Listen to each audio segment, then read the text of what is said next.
Eh bien, c'est l'heure de retrouver notre ami Éric Simard, docteur en biologie, chercheur dans le domaine du vieillissement. Éric, bonjour. Bonjour Daniel, bon matin. Bon matin. Et écoute, belle semaine pour toi cette semaine parce que le 15 mai, ça c'est il y a quelques jours à peine, Ouais. tu as été récompensé, tu as reçu un prix assez extraordinaire. Parle-nous de ça un peu.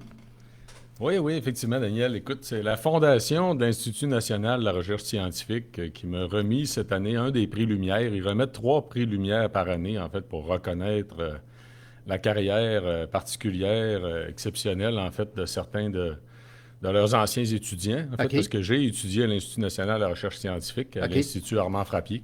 OK. Et ils m'ont remis, en fait, le prix Éclat.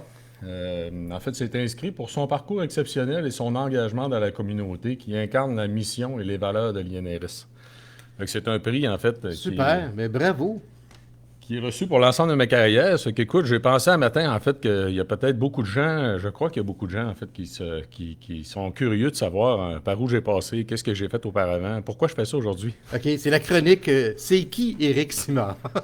Ouais, c'est ça. C'est qu'écoute, je peux te raconter, en fait, mon parcours. Je peux te raconter la raison pour laquelle ils m'ont décerné le prix. En fait, c'est mon parcours, c'est ce que j'ai fait des dernières années. Écoute, initialement, moi, j'ai un bac en biologie de l'Université du Québec à Chicoutimi. OK, À l'époque, en fait, j'ai même démarré, durant mon baccalauréat, j'ai démarré 2 programmes de recherche à Chicoutimi. Il y en a un qui a donné lieu à une entreprise en biotechnologie. J'ai créé ma première entreprise. Et le deuxième a donné lieu à l'embauche de 2 professeurs, en fait, qui ont continué l'orientation que j'avais mis en place à l'époque. OK, là, tu étais un jeune homme, là, tu avais quoi, Ouais, 18, j'étais au 19 ans? baccalauréat. Ouais. OK, En fait, techniquement, honnêtement, ça arrive jamais. T'as pas d'étudiants au baccalauréat qui démarrent des programmes de recherche. Ça se fait OK, pas. C'est que moi, j'étais passionné à la fois par le domaine de l'environnement, puis de l'autre côté, la santé humaine. Ça fait que j'avais décidé de m'impliquer, en fait, puis j'avais embarqué d'autres étudiants avec moi dans cette histoire-là. OK. Et du côté aquatique, ben, on a remis en place, on a redémarré le laboratoire d'écologie aquatique qui, à l'époque, était fermé. On a réamorcé des études sur la productivité primaire et secondaire du lac Saint-Jean. Et on a fait des études aussi sur la qualité, sur les indicateurs, en fait, de qualité des milieux aquatiques suite au déluge de 1996. OK, OK. Fait que j'ai fait ça aussi pendant que j'étais à l'UQAM. En parallèle, donc, j'avais démarré une entreprise de biotechnologie qui faisait de la fermentation, qui allait avoir des applications dans le domaine du syndrome métabolique. Tu sais, Daniel, le syndrome métabolique, c'est tout ce qui a trait, en fait, au dérèglement ou au débalancement, en fait, du métabolisme relié à la prise de poids. Fait que, OK. habituellement, ça commence par la pression artérielle, mais par la suite, on voit, en fait, un débalancement au niveau des lipides sanguins, la résistance à l'insuline, ça va finir par mener au diabète de type 2. Donc, j'avais créé, en fait, une technologie qui permettait d'avoir un produit qui était issu de fermentation, donc c'est un produit naturel, qui avait un gros impact sur l'ensemble du processus, en fait. On a développé l'entreprise pendant 12 ans. C'est ce Quand qui m'a même. amené, en fait, à faire mon doctorat aussi à l'Institut Armand Frappier à l'époque. En développant la technologie, on est allé jusqu'à faire des études cliniques de grande envergure, des multicentriques en Allemagne. OK. Et l'entreprise a été vendue en 2010. Fait que, suite à ça, je me suis joint comme vice-président sciences et développement à Bioca Plus, Oui. qui était dans le domaine de la fermentation, les probiotiques. Et j'ai quitté Bioca pour me joindre à une autre entreprise comme vice-président sciences et développement aussi chez Neptune Technologies Bioressources. C'est une entreprise dans le domaine des oméga-3. Et en 2013, j'ai décidé de redémarrer une autre entreprise qui est l'entreprise que je dirige aujourd'hui, qui est Eden Technologies, qui est spécialisée dans le domaine du vieillissement primaire, la recherche sur le vieillissement primaire. OK. Mais en parallèle de mon parcours, en fait, je me suis impliqué dans différents organismes, dans différentes choses, dans plusieurs, en fait. Là.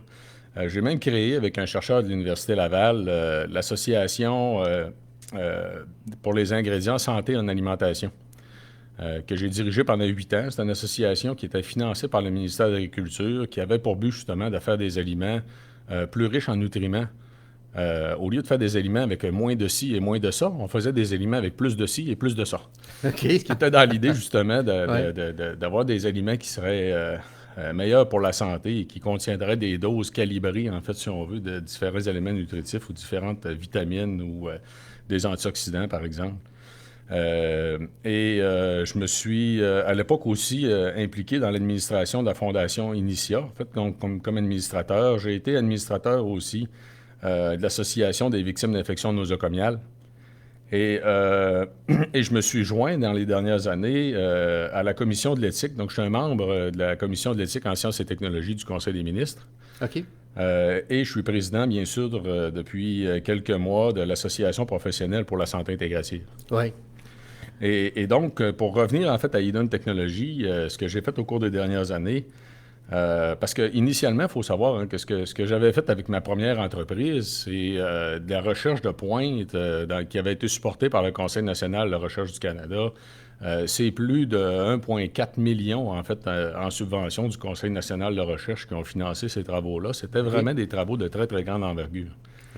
Et avec la nouvelle entreprise avec Eden Technologies dans le domaine du vieillissement, j'ai reparti la roue. Je croyais être en mesure de faire des grandes découvertes dans le domaine du vieillissement primaire. Ouais.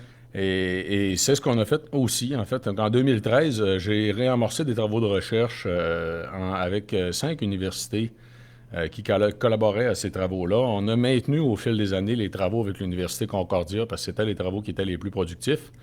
Et avec le Transbiotech, en fait, un centre de recherche spécialisé dans le domaine des biotechnologies qui fait partie du cégep Lévis-Lauzon, en fait, à Québec. OK. Et sur une période de 7 ans, en fait, nos travaux de recherche ont permis d'identifier des nouveaux agents gérosuppresseurs, des agents qui vont agir sur les processus du vieillissement. Déjà en 2014-2015, on avait fait des découvertes extrêmement importantes parce qu'on mettait en lumière l'existence d'agents gérosuppresseurs qui étaient beaucoup plus efficaces que tout ce qui avait été décrit auparavant. Ça nous a mené au dépôt de 2 grandes familles de brevets là, qui vont aboutir au bout de ligne là, probablement à plus d'une trentaine de brevets. OK. À l'échelle internationale. Donc, c'est une démarche vraiment de très grande envergure.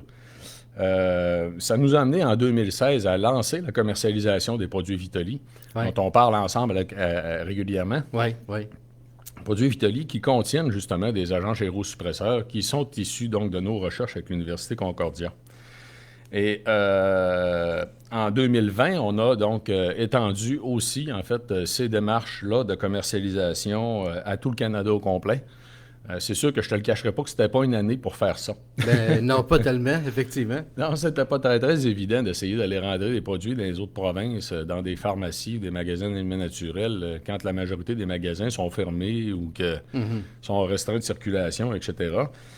Puis cette année, on est en train de regarder l'international justement pour exporter le concept en fait de Vitali, aller l'implanter dans d'autres pays. On a réussi en fait à démontrer de façon assez évidente qu'on fait des produits qui sont beaucoup plus efficaces que ce qu'il y avait dans le marché auparavant.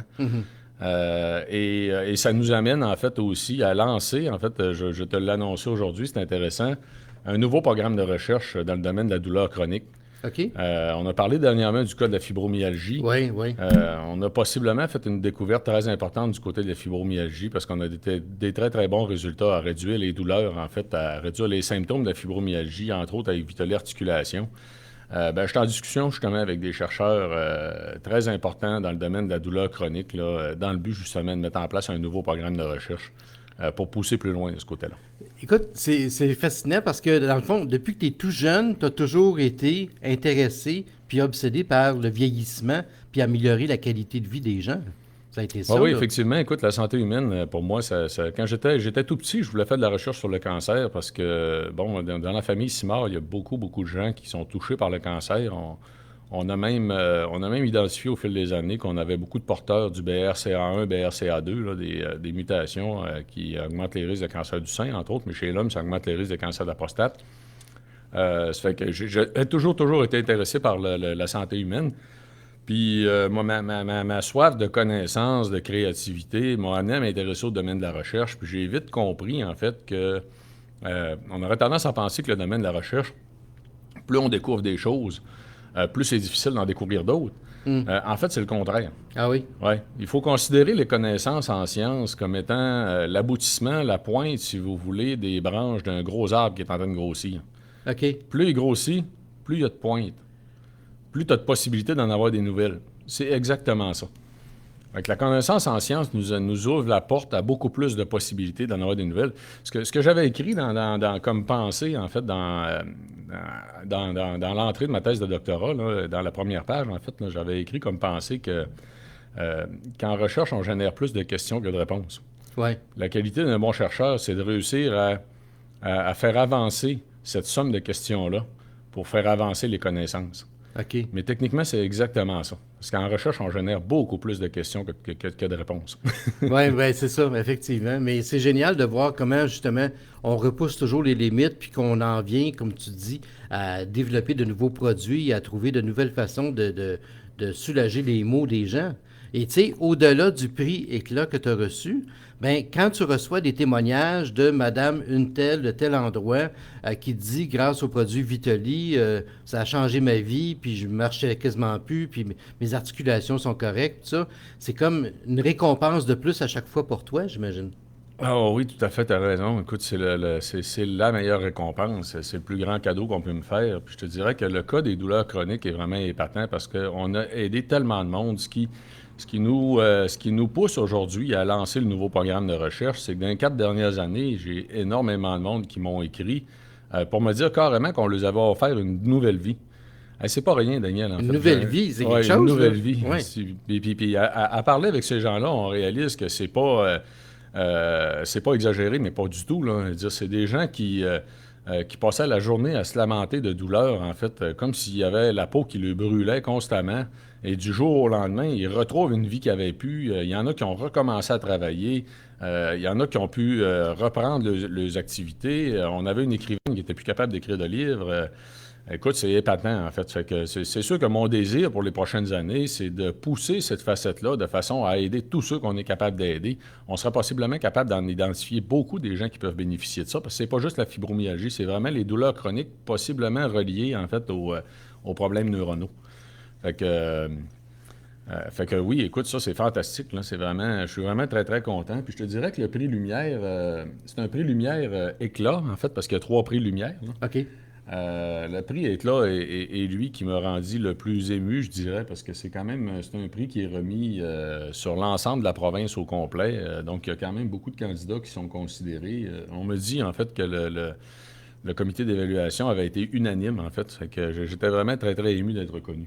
Ben, bravo, Eric. Belle récompense. Puis évidemment, comme je disais tantôt, la récompense aussi vient des gens qui se procurent les produits Vitali et qui voient vraiment un changement flagrant de leurs conditions. Oui, tout à fait. C'est un honneur, c'est un plaisir de vous avoir, mon cher Eric, comme collaborateur chaque semaine. Merci, bonne semaine. Merci, Daniel. Bonne journée.